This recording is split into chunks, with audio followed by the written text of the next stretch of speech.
may nanay pa ho pala. Eh di yun na lang ang aming sisingilin. Aba, Ang nanay. wala ko abayad sa inyo, hindi ko yan alam. Hindi ako prepado dyan. Basta ko kasingilin ninyo.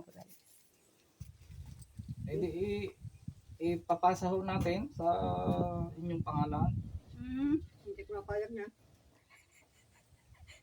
May pulis akong anak. Huwag kayo makiusap. Ito po ay legal company namin. Legal company ho ito. Oo. Wala ho tayong magagawa sa ating... Alam mo tanong, dapat lang singilin ninyo. Hindi ko alam yan. Ay, ang nakabinipisyari ho dito ay ang inyong pangalan. Filipa, ang pangalan niyo ho dito ay Filipa Upaw Francisco. Ay, Ako po'y takot sa utang. Hindi ko alam yan. Ako'y tumanda ng ganito, hindi ako lang utang.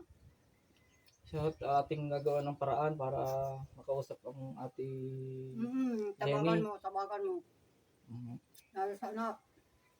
Tinawagan ng anak at nagpaturo lang ng pagluto sa kanilang restaurant. Restaurant ng anak. Hindi naman yung nakuha. Hindi pa kailangan. Nagahanapan ng mag-umalis doon. Makuha mo na ng cook.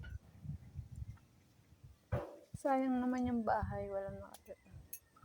Pagka ano, dahil rin yung bahay ang nakaprekta, sakaling lumampas sa ano, lalampas siya sa, ano na ho ito isang taon at kalahati na ho. Ay, hindi pa alam talaga.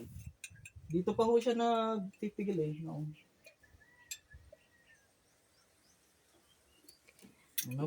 Mabuti po't nandito kayo. Sino ang kasama ninyo dito?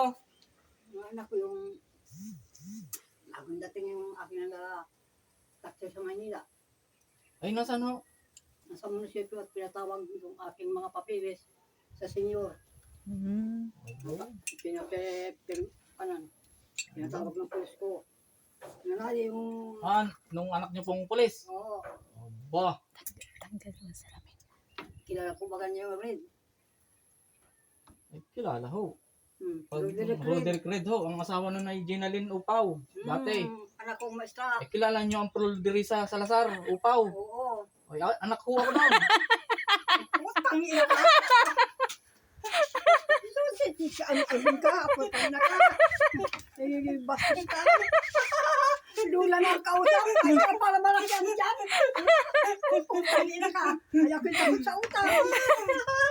Ay, din pa ay. Naloko.